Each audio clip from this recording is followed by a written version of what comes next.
1998年，在美国浣熊市山区附近发生了可怕的连环杀人事件，受害者尸体惨不忍睹。为此，特别战术救援组派出了 B 小队前往调查，但该小队很快因性全无。于是 A 小队立刻前往山区进行搜救。下了直升机后，队员们遭到一种外观像狗的不知名怪物的袭击。生死攸关之际，小队里负责开直升机那孙子吓得撇下队友直接跑路了，所以一行人只好抱头鼠窜溜进了一个洋馆里。等待着他们的是满屋子的丧尸以及洋馆下埋藏着的惊天秘密。就这样，生化危机1代的故事拉开了帷幕，而克里斯·雷德菲尔德这位传奇人物的故事也就此开始。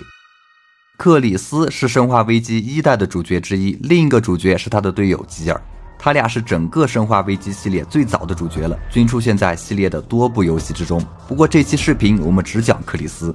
克里斯曾在美国空军服役，退役之后加入了特别战术救援组，也就是 STARS。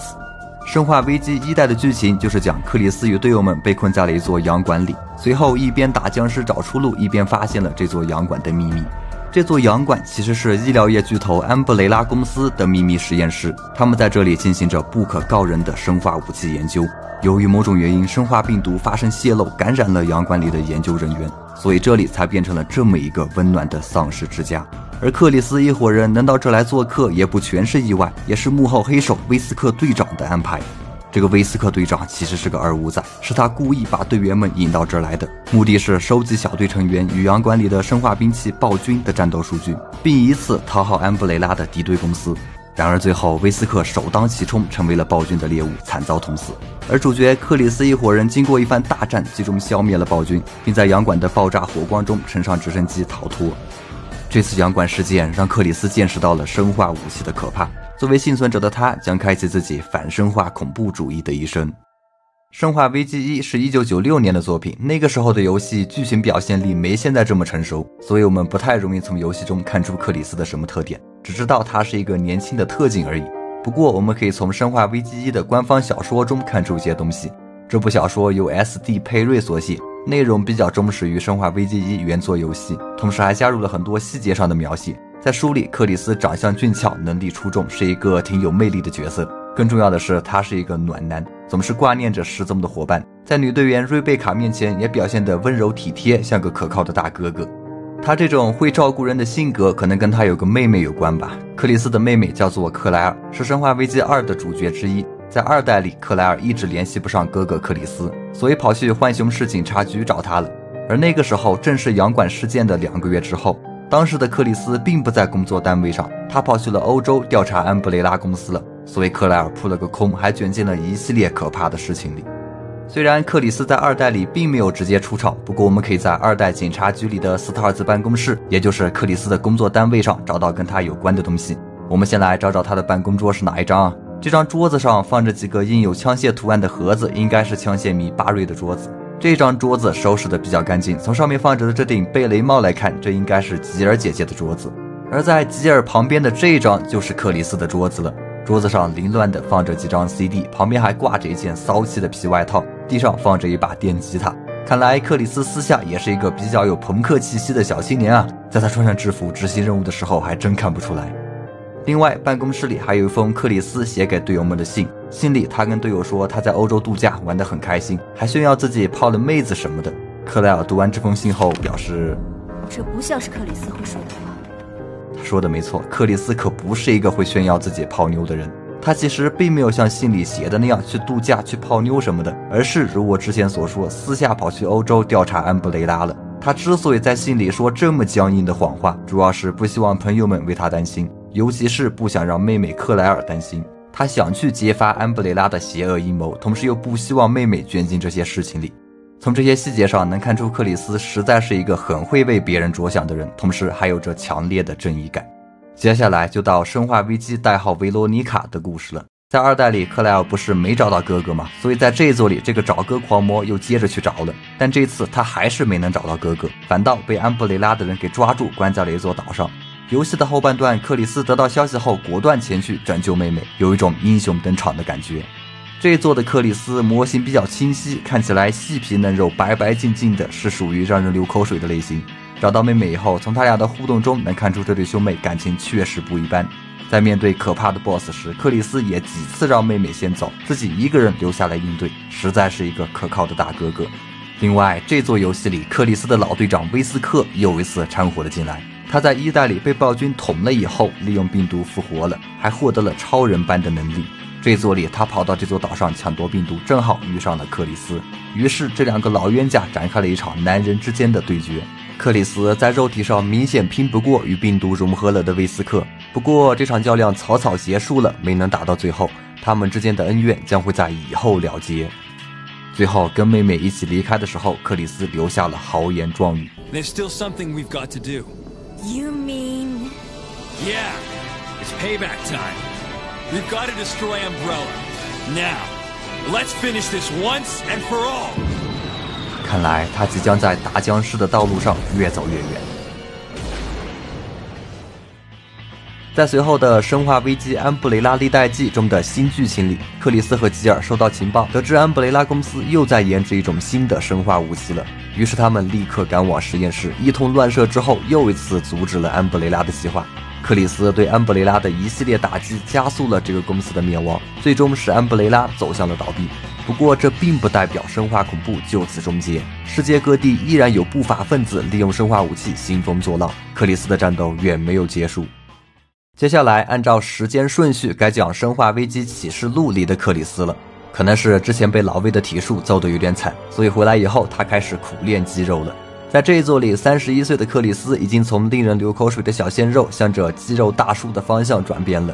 他这时已经退出了 STARS， 加入了一个专门对抗生化恐怖分子的组织，叫做 BSAA。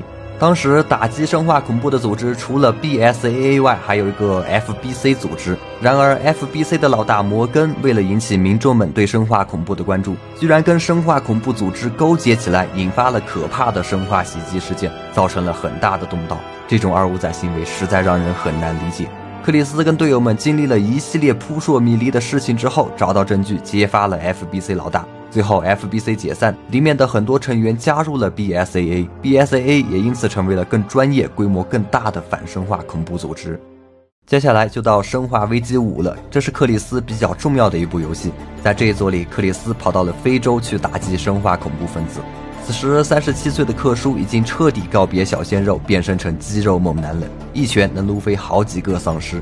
同时克叔在气质上也少了几分阳光和热血，多了一股忧郁成熟的味道。多年的打僵尸生活让这个男人变化太多，不过不变的是他对同伴的关心。在这一作里，克里斯的目标不仅仅是打击生化恐怖分子，也是为了寻找跌落悬崖的老搭档吉尔。吉尔坠崖后意外地活了下来，但是被威斯克控制了心智。最终克里斯拔出了控制装置，救醒了他心心念念的吉尔。而老仇人威斯克也成了这座的总 BOSS， 他展露了自己的野心，想利用病毒改造人类，并成为新人类的神。当然克里斯的肌肉没白练，最终他打败了威斯克，2发火箭筒将其终结在了岩浆里。这对老冤家的恩怨情仇终于再次了结。顺便说，在这一作里，克里斯又有了一个非洲的美女队友，算下来跟他搭档过的美女也不少了，但克里斯在找对象方面却一直没啥进展，甚至在他的故事里都不会有太浪漫的桥段。我印象里唯一一次撒狗粮的地方，就是1代最后逃脱之后，吉尔靠在了克里斯的肩上，然后克里斯露出了愉悦的笑容。从那以后就再也没发过糖了。后来他甚至能一边严肃地推开投怀送抱的美女，一边思路清晰地安排着行动方案，实属钢铁直男。我估计他是决定全心全意地投入到反生化恐怖的工作当中，把个人问题放一边了。这样的精神实在令人感动。所以在《生化危机6》里，制作组干脆不给他女搭档了，安排了一堆猛男队友在他身边。40岁的克叔也是指挥着这一支充满雄性荷尔蒙的 BSAA 队伍，继续奋战在对抗生化恐怖主义的第一阵线。这一作的克里斯肌肉稍微下去了一点，在精神方面也略显疲态了。看来多年的高强度工作也是给他身心带来了不小压力。在游戏的一开始，克里斯甚至躲进了一个酒吧里混起了日子，跟个落魄酒鬼似的，一副失去了梦想的样子。这是怎么回事呢？原来半年前克里斯带领队员们执行任务的时候遭到了暗算，他亲眼看着自己的队员们被注射生化病毒，然后挣扎着变成了怪物。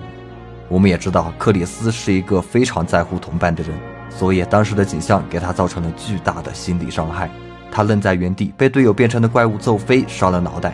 还好幸存的年轻队员皮尔斯英勇地把他救了回去，但身心上的打击让克里斯失去了记忆，这才整天跑到酒吧里混日子。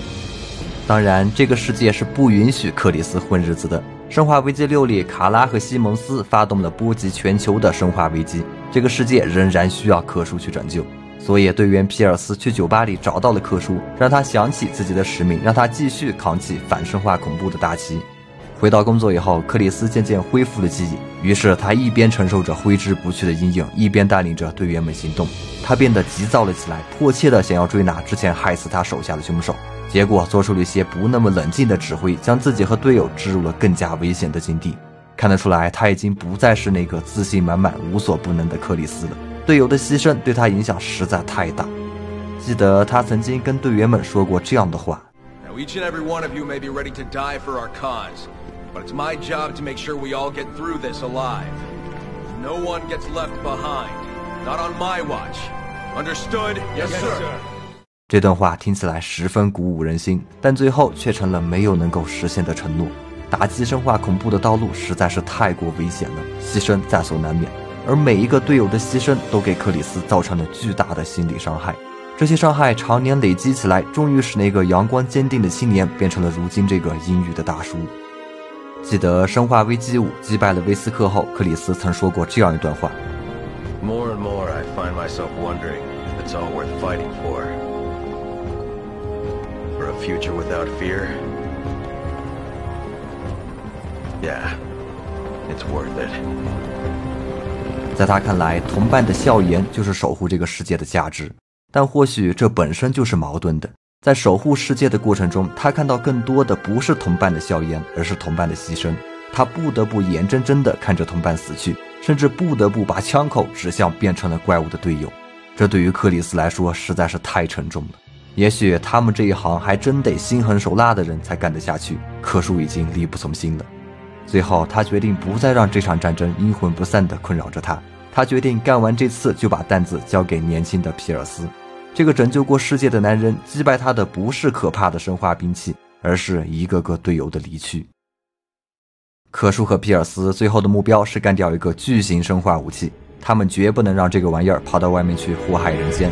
然而两个人在巨大的怪物面前显得相当无力，身受重伤的皮尔斯不得已给自己注射了病毒，让自己发生了变异，这才获得了击败怪物的力量。当然这也意味着皮尔斯牺牲了自己，又一个战士为了那个没有生化恐怖的未来牺牲了自己。这个小青年用最后残存的理智把克里斯推进了逃生舱里，这一幕实在让人感动。看着即将变成怪物的皮尔斯，我不禁思考，人与怪物的区别到底是什么？或许渴望看到同伴的笑颜就是人与怪物的不同之处吧，而这也正是这个世界值得拯救的原因。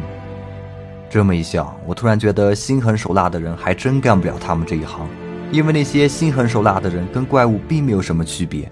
如果这个世界真的需要被拯救的话，那还是让克叔和皮尔斯这些有血有肉的人来拯救吧。随后克里斯又有了新的队员，又开始了新的任务。他的眼神一扫颓废和疲惫，变得坚定了起来。我知道他依然牵挂着牺牲的队友，也依然害怕继续失去队友，但此时他更加愿意为了崇高的目标去直面这些牺牲了。他的坚定让人感到一股心酸，仿佛这个男人他承担起了整个世界的重量。在生化危机7的 DLC 不是英雄里，克叔又出场了。这一作里克叔换了一个写实风格的造型，看起来似乎没之前那么霸气了，不过拳头依然很重，打起怪来依旧给力。这一次他跑去了一个矿洞里执行任务，经过一番奋战后干掉了变异成怪物的危险人物卢卡斯，并且销毁了他的研究资料。在这个过程中又牺牲了3个队友，他依旧很痛心，但这次他能更冷静地面对这些牺牲了。他更加了解了牺牲，也许守护这个世界的方式就是不断去牺牲，直到这个世界不再有牺牲。这一作里克叔已经44岁了，一路走来他经历了太多，牺牲了太多，也改变了太多，但始终不变的是打击生化恐怖主义的信念。他依然坚定地奋战在最前线，并且还会继续奋战下去，直到这个世界不再有生化危机。